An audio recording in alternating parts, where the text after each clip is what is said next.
Who would win in a fight between a fearless vampire slayer and one of the greatest mercenaries to ever live? I'm Ink. I'm Levi. And this is Smash Bracket, the show where we put every character from Super Smash Bros. Ultimate into a giant animated tournament to figure out who's canonically the most powerful. And one contender for that title is Richter Belmont, the hero of Castlevania. And I know what you're thinking. Richter Belmont? I hardly know her Belmont. But Richter is one of the coolest protagonists in the series. Not only does he have a killer intro cutscene, but he just might be the most 80s action hero vampire slayer to ever vampire slay, which for as long as he lived was all he ever knew. He was the descendant in a long line of vampire slayers that stretches back to his great-great-great-great-great-great-great-grandpa, Leon. Gramps put his fiance's soul into a whip called Vampire Killer to fight the scariest man in existence at the time, named Walter. With some kind of weird fusion mumbo-jumbo, from Walter's soul, Dracula was born. The big bad evil guy of Castlevania who was destined to revive every 100 years. While his power seemed insurmountable, it's like Indiana Jones always said, when there's a whip, there's a way. The sacred whip, Vampire Killer, was passed down generation to generation in the Belmont clan for the sole purpose of killing vampires. Well named. Real fast, I gotta throw in, Leon's legs caught on fire when he kicked things. This isn't important for Richter, I just figured that knowing it would make your life better. Flameo, Hotman! Aside from that, Belmonts became obsessed with killing vampires. Richter spent his early years studying the arts required to defeat these things. Anywhere from magic, combat, weaponry, and, whatever this is. During this pivotal time of his life, Richter mastered each and every holy weapon of the Belmont clan. Things like crosses, knives, axes, smoke clouds, and holy water to burn the evil out of people. How one masters the art of water fighting is beyond me, but I'll give it a pass. One of the most notable of these weapons is his pocket watch, which, unlike the one passed down by my grandfather, could stop time. Step it up, Papa. While his enemies were frozen in time, Richter had free reign to whip his enemies into next week. He could also turn invisible and intangible, and could even muster up the strength to throw a holy book at people, really giving a new meaning to Bible bashing. For the most part, each of these were standard Belmont inventory, but Richter had an ace up his sleeve. Richter was occasionally called the most powerful Belmont, and it wasn't without reason. Unlike Belmonts before him, Richter could activate an ability called Item Crash. Item Crash caused each of his weapons to enter a superpowered state where he could do a whole bunch of crazy stuff, like chuck tons of knives at his enemies, summon rain made of holy water, and ignite the Vampire Killer for a powerful blow that also briefly makes him invincible. How do you whip something hard enough to become invincible? That is the true power of a Belmont, InkThinks. Alright, if I was Dracula, fighting someone who could whip something so hard that he spontaneously combusts and turns invincible, dude, honestly, I would just go home. The fire wasn't the only intimidating thing here either. Richter could also whip strong enough to shatter large amounts of crystal. Not only that, but he was fast enough to slap bullets out of the air and outplay incredibly skilled enemies like Dracula himself. With bullets? Yeah, apparently. Speaking of whipping weaponry, this one time when I was 10, I bought a bullwhip at scout camp, and I thought it would look really cool if I tried to whip a throwing knife out of a tree, but rather than looking like the coolest person you ever seen in your whole dang life like I thought I would, it immediately sliced the whip completely apart and destroyed it. So yeah, I've got to say I'm a little jealous of Richter. Dracula must not have even known what hit him. Imagine being the big bad evil guy for centuries, right? All the power and grandeur and epic monologues, and then one day you're outplayed by a bullet-slapping boy in a headband who can't even legally drink. That's something. Let's talk about that fight with Dracula though. Although Belmonts trained their whole lives for the chance to slay a vampire, Dracula's terror was sporadic enough that not all Belmonts got the chance to fight him. And the ones who do generally have no real warning of when he would rise again, meaning they had to be ready to go at the drop of a whip. But Dracula did always resurrect eventually, and he came back stronger each time. While this implies that each Belmont also gets stronger with each generation, that doesn't make it an easy fight. Especially when you consider that Richter was only a teenager when the call to action came. When I was 19, I was impressed with myself for working at Dairy Queen and Papa John's at the same time, but Richter's over here showing off by killing vampires, getting engaged, and moonwalking. A power reserved for only the fiercest of warriors, like the Belmonts and, Michael Jackson. When the call to action did come, Richter immediately leapt into battle and fought off death itself. Not only so that he could kill Dracula, which he had trained for his entire life, but also to rescue his fiancée, Annette, who Dracula had kidnapped.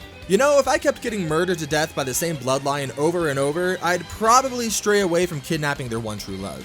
Richter fought as bravely as he could, but in some timelines he was too late. His love had been turned from a net into a vampire. Left with no other option, Richter was forced to fight for his life, and with his back against the wall, he was forced to kill the only woman he ever loved. With his heart broken and his whip stained by the blood of the woman he loved most, Richter forced himself to calm down and focus on what mattered most for the greater good: slaying Dracula. It didn't take long before Richter found the Vampire Lord and battled him in a showdown to the death. His 19 years of training and hard work were finally put to the test, and in the end, Richter came out the victor. But in the wake of his victory, he realized he had nothing left to live for. He had killed his fiancée and at the age of 19 already accomplished what he had been training his whole life for. His actions gave the world peace but robbed him of purpose, and it felt as if nothing mattered. As if he didn't matter. He spent years thinking back to the glory days when Dracula still lived and he had love and purpose in his life. Unfortunately, feelings like this attract evil wizards like flies to honey, and eventually, an evil magician named Shaft discovered Richter's plight. Imagine the struggle this man must have gone through to be an intimidating evil bad guy when his name was Shaft. I mean, maybe, but he more than earned his name by completely shafting Richter's life. Shaft noticed that these dark feelings within Richter were slowly eating away at his sanity. While he'd once been a pillar of justice, he now wanted nothing more than something to fight for, anything to fight for. So Shaft took these dark feelings and amplified them so much that Richter became what he used to hate most, a servant of darkness. And in a frenzy of despair, Richter sought to revive Dracula himself so that they could continue to fight for all eternity, reliving his glory days over and over and giving Richter something to live for once more. But when he was put to a stop by some old allies, he realized where he actually was in his life. He had lost nearly everything he loved, but that didn't mean he had nothing left to give. His situation wasn't unique.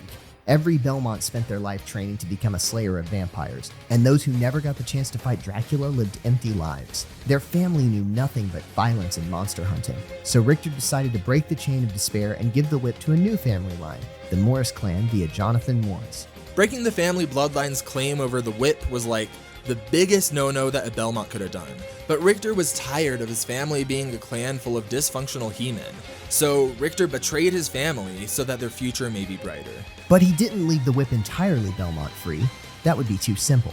The whip held a part of his essence within it, and in order to wield it, an individual had to be worthy enough and powerful enough to defeat Richter in battle. And while Jonathan Morris did eventually beat Richter, Richter's determination to test those who wielded the whip only cemented how he'd be remembered.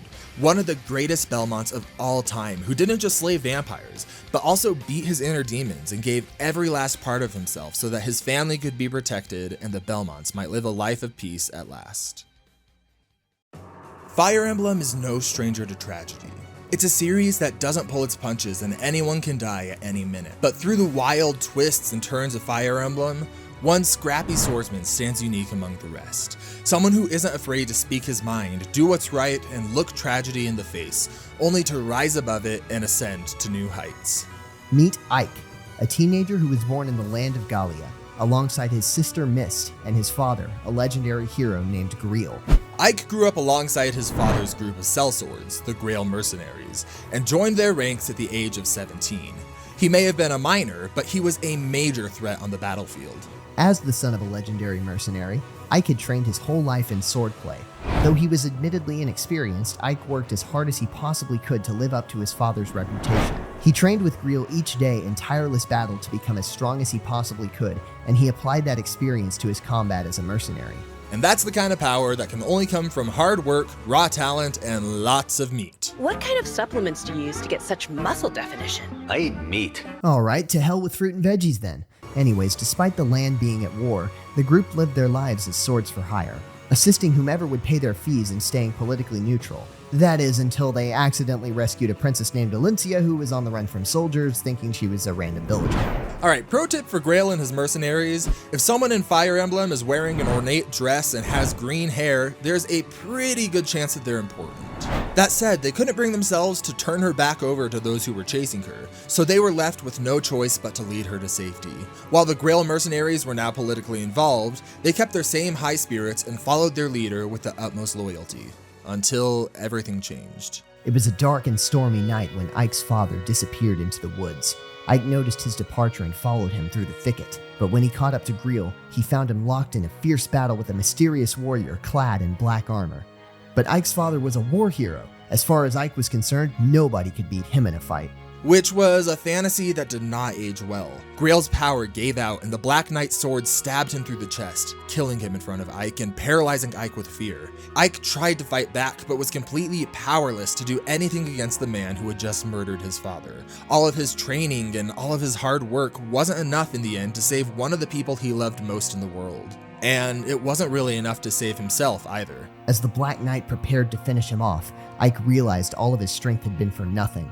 Fortunately, he was saved by a Deus Ex Tiger Man who roared, scaring the knight off. It makes sense in the context of the story, I promise. Tigers aside, there was nothing that Ike could do to bring back his father.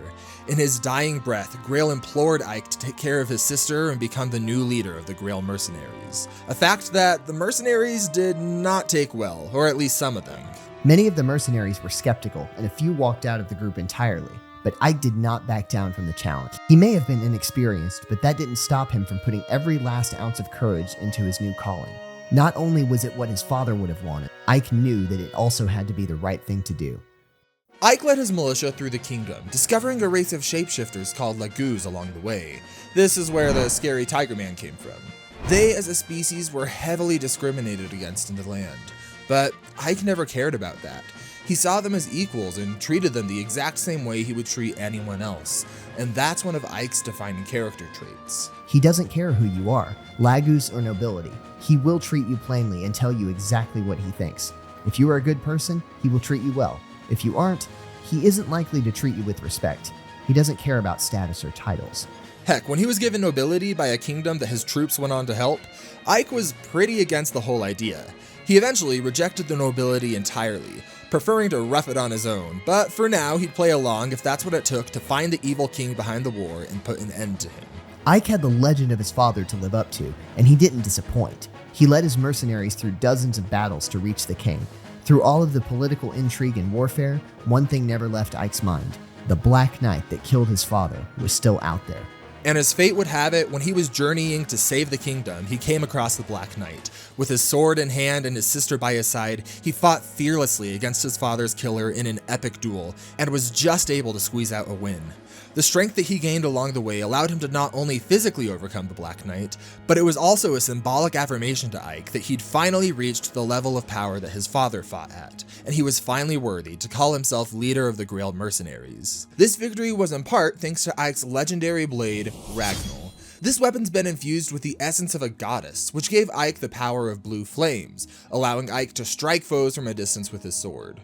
With the Black Knight out of the way, only one battle remained, a face-off with the Mad King Ashnard. In a fierce battle, Ike was able to defeat the king and win the war, bringing peace to the land. In the wake of the war, Princess Alencia became queen, and Ike lived his life as a noble, but not for long. He found that he didn't care for the politics and slyness of nobility, and resigned from his noble status, choosing to return to the life of a mercenary, before returning a few years later to kill a goddess and wander into the wilderness where nobody would ever see him again.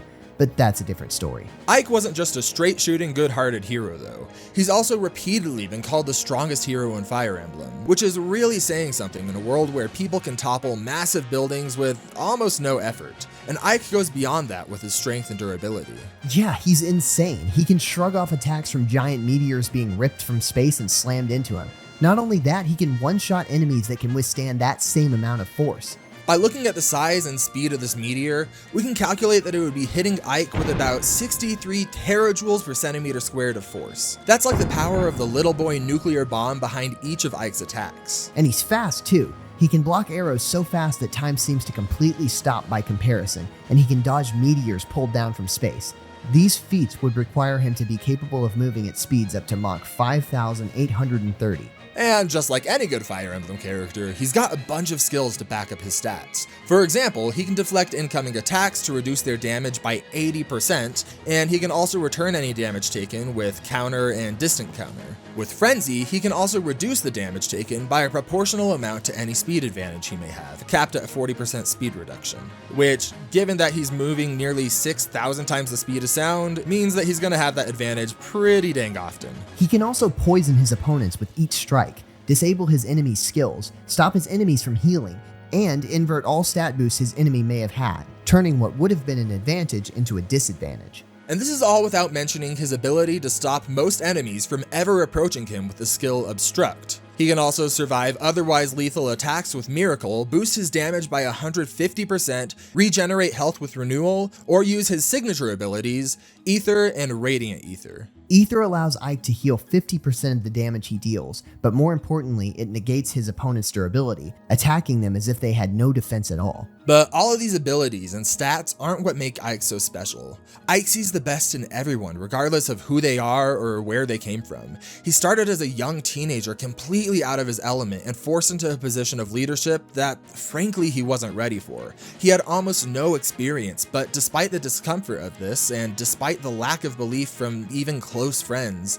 and despite actively grieving his father, Ike wasn't afraid to step up and face the challenge. He knew what was right, and he knew that he'd fight for good. He knew what he had to protect, and no matter how daunting the task before him seemed, Ike would never stop fighting for his friends. But now it's time to get into the fight and find out who will advance on to the next round of the Smash Bracket and who will be eliminated.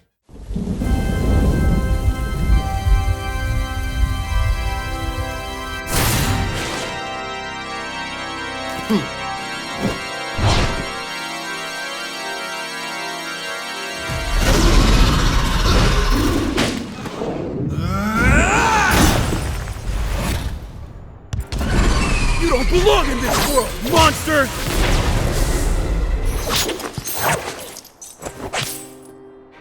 Thanks for the assist. Thought he had me there. The name's Ike.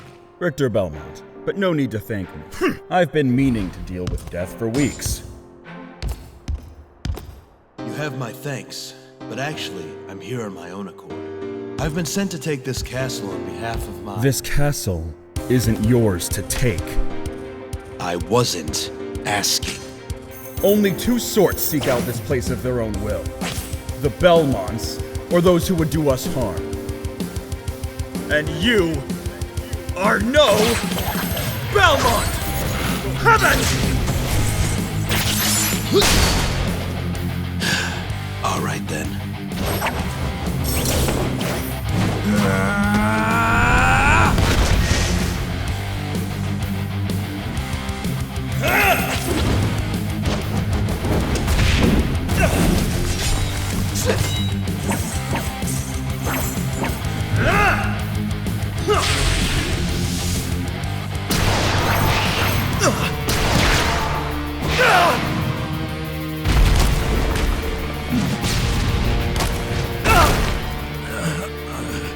What kind of power?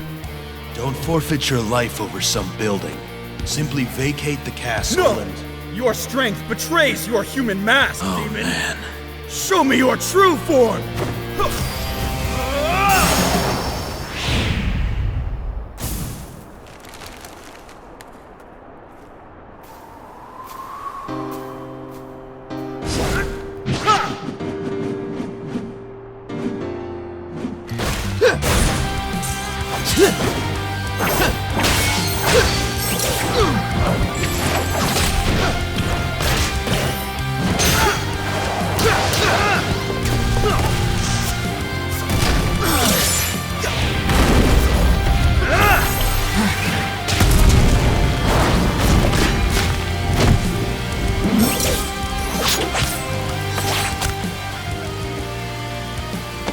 Relinquish your human puppet, monster!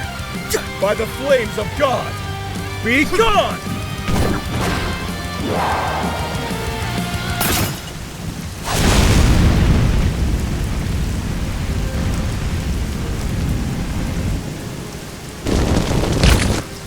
I'm not the demon you think me to be, but I'm willing to become one to protect my friends.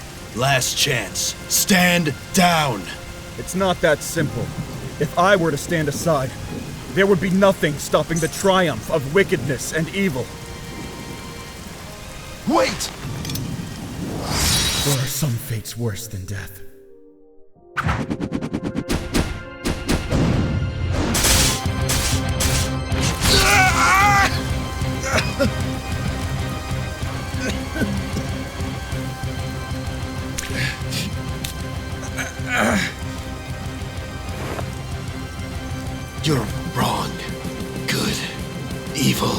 It's not something you are. It's something you choose each day. And I fight for good. You sound like someone I once knew. She believed that the brightest light would always shine through in the end. Let's prove her right.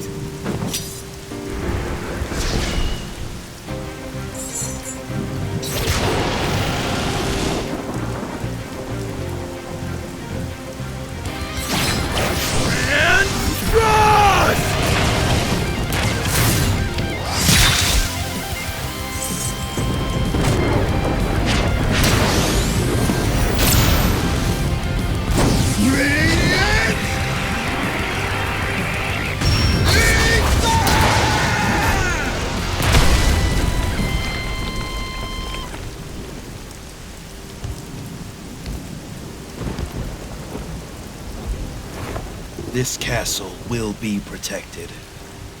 Rest well, Richter Belmont.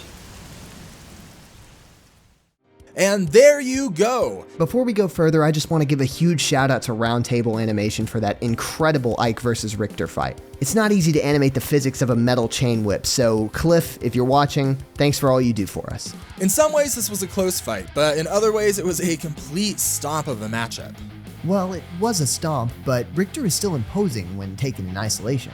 Let's start with speed. If we are extremely generous and say that these bullets are moving at the same speed of real-life bullets, we've got Richter whipping at about 3.2 times the speed of sound. Which sounds impressive until you realize that even with this bullet feat, Ike is moving over 1,800 times faster than that. And Ike is also hitting with enough power to kill Richter in a single shot. But honestly, we have one guy hitting with the power of a nuclear bomb, and another guy breaking a glorified rock. Heck, that's not even the only time Ike's done something like that either. Rest in peace, Weird Castle. It's not like Richter was helpless, though. Richter could theoretically stop time, which would give him more than enough time to land some solid attacks. I mean, he's a little helpless. Even if we assume that Ike's abilities wouldn't work when time is frozen, Richter could whip away to his heart's content, but not even come close to the amount of hits required to kill Ike. And when he's not frozen, Ike's counter and distant counter abilities are also devastating for Richter. Each attack would also be attacking Richter himself, and it would only take a few of these for Richter to kill himself in a fight. If we assume that Ike's abilities are always active as a passive thing, Ike could be asleep for the entire fight and still easily take the win. Yeah, assuming Ike's skills work when he's sleeping would be way too generous, but unfortunately for Richter, he is going up against a far faster opponent who wouldn't hesitate to kill him in an instant if given the opportunity.